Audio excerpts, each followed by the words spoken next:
Hey everyone, welcome to another video review. This is still Thanksgiving weekend. I decided to end it by doing a review of this kind of interesting critter. So for those of you who are fans of Gremlins, you'll know what this is. This is the spider gremlin from the movie Gremlins 2, I believe. Believe it or not, I saw the original Gremlins, but I never did actually see the second one. But I think this character is from the second movie. Here's the interesting thing. He obviously is like part Spike, I guess the bad gremlin, but he's part Spike, and then he's part like spider. And I think if we zoom in here, that's how he became a spider. I guess, again, I didn't see the movie, but maybe he must have drunk this concoction or something in the original movie, and he turned into this, half gremlin, half spider monstrosity.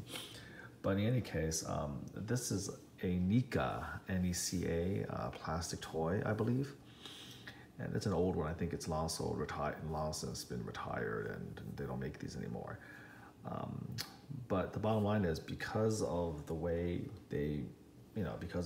this thing is, he's supported basically just with these 6 legs. They're like crab legs, even though he is supposed to be a tarantula or something like that, a spider. But anyways, there's 3 on each side that actually support, and in order for him not to completely collapse,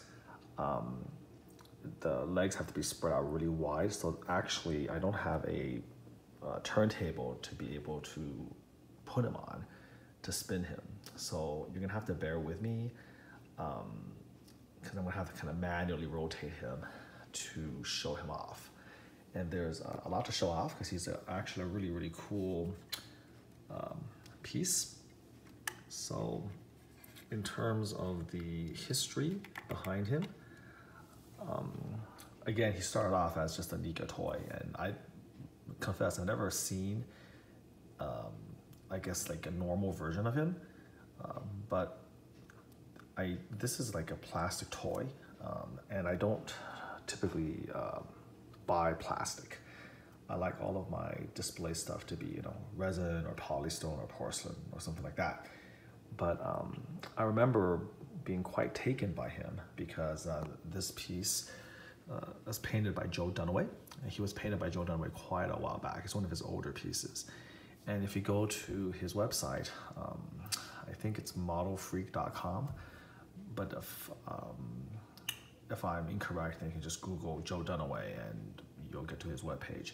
He puts sort of, a collage, or he puts a visual record of most of his professional paint jobs on there.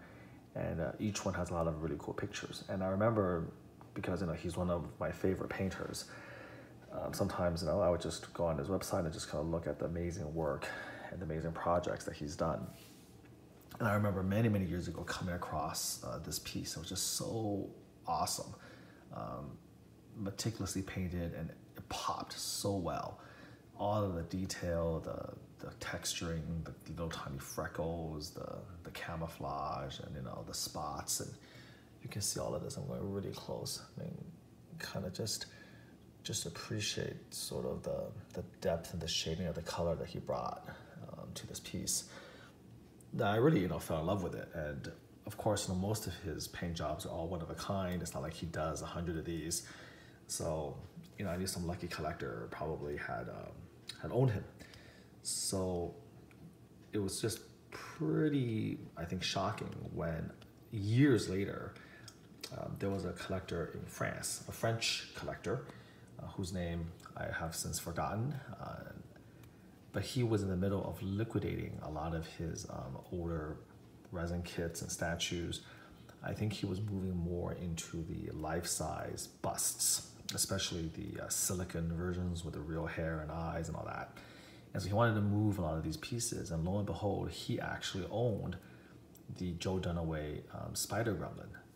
And so I actually, contacted him and made a deal with him, and I got this piece from him, along with a lot of other actually pretty rare Predator kits that Joe Dunaway has painted for him, a lot of them are narrowing pieces, which I will eventually, of course, review all of those. But just, you know, it just shows that it's a small world out there in terms of collectors and interest and things like that. But I managed to get him. And I have to admit, I was a little bit, you know, nonplussed when I got him in. I realized that he's plastic. The paint job was just so amazing that I guess I just completely skimmed over the joints. But that doesn't detract from this amazing repaint. And Joe Dunaway took essentially a plastic toy and turned it into a bona fide work of art. So over the years since I've owned him, the joints have gotten a little bit loose because, you know, again, he is plastic. And if you don't, you know, kind of pose him right, because the joints, like in this area here, is a little bit loose, he may actually collapse onto his belly. You know, he also didn't come completely undamaged, but again, because he's plastic, it's very hard to damage him.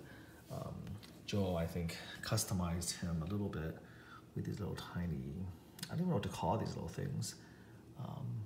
You know, at the end of the legs, some of these, you know, might have snapped off, but I think you can recreate these by just taking little pieces off a comb and painting it black and just gluing it on.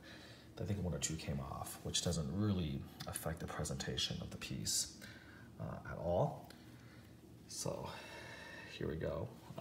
How should I best show him off? So we'll start with the easy part, which is again the front, kind of showing again that lovely detail, especially of the face. That's really amazing. Getting really close up to show that.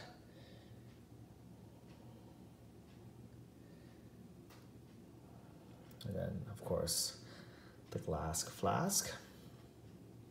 He's semi-posable too, by the way, but I don't want to move him around too much because one hand is holding the camera and I don't want to pose him with the other hand, or else, you know, I may again cause him to collapse. You can sort of see the subtle vein work on the arms right there, the scales.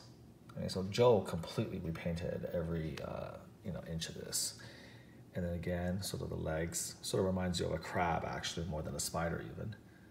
But yeah, you can hopefully appreciate some of that stuff right here. I'll put my hand back here so you can actually appreciate these little tiny spiny legs. So the two front ones are free, right here and here. They're not supporting anything. Okay, so you can actually move them up and down. So you can see that, and it'll just drop. You can see how it's a little bit loose at the joint here, but you know, you can actually pose them up and down here. You can pose this up and down. Right there, and then looking at the legs, run over here, and I'm going to grab him right over here, and I'm going to turn him just like this, so we can get a little appreciation of the back. So here's the back of the head and the ears.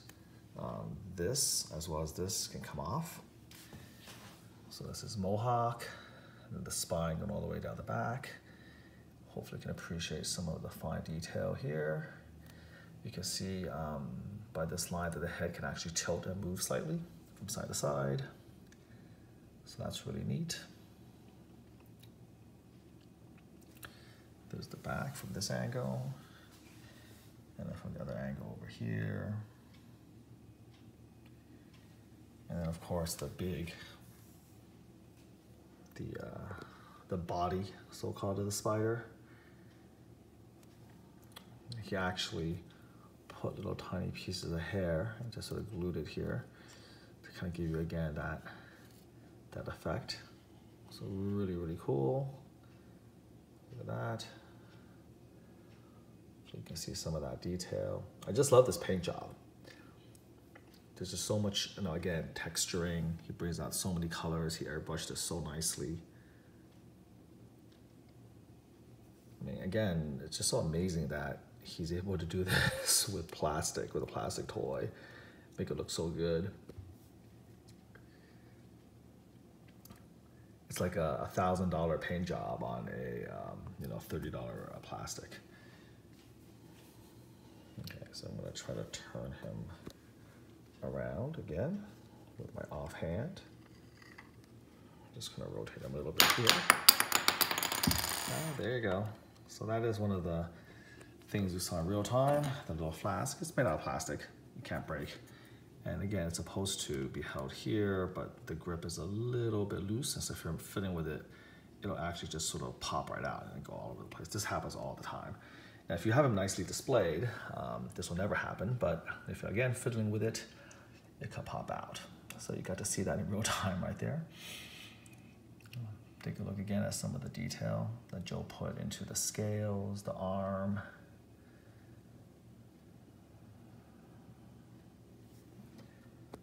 Just really, really gorgeous. And here's a real extreme close-up.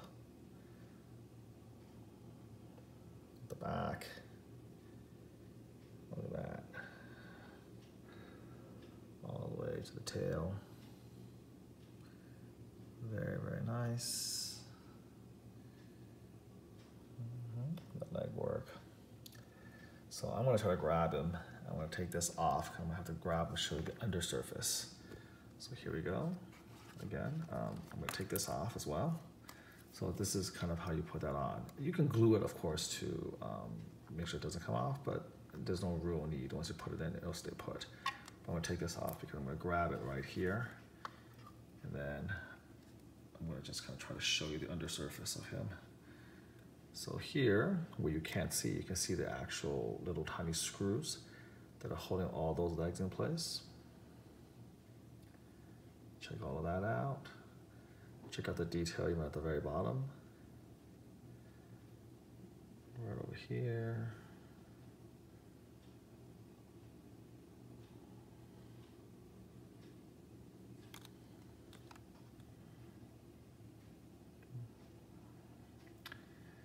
Very, very nice.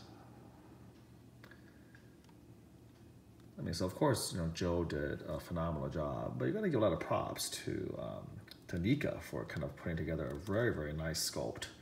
Way more detail than you would have normally expected for, again, a toy. Let's hope that he doesn't collapse. I kind of messed him up a little bit by moving him around so much. So again, you have to kind of fiddle with these legs to make sure that it doesn't completely collapse. See, I have to kind of hold him up a little bit, just like that. Hopefully he'll stay right there. See, he's kind of falling back a little bit, which is okay. I'll repose him. So there you go. I mean, what more is there to say about this guy? This is really my favorite shot of him. Just again, just so much character in that paint job. Really bringing out sort of the detail and the quality. And you know, Joe has done a really magnificent job repainting a lot of Nika toys. I mean, Nika put out quite a lot of Predator, you know, toys. And again, right out of the box, they're just toys, you know, very average, mediocre type of paint. And then he takes them, he just turns them into hero level, you know, art pieces. So he did the same thing with the Spider Gremlin. I think that for those of you who are really, really big fans, ECC, Extreme Creature Collectibles, is coming out with like a pretty intense like resin version. It's a couple $1,000s, but that's kind of like the ultimate version of this character. But for me, you know, who hasn't even seen the movie, I just like him just because, you know, again, he just looked amazing with Joe's paint job, and this scale is good enough for me. I don't really need like a version that is like twice or 3 times as big and as heavy. But there you have it. So I hope you enjoyed that, and until next time, take care.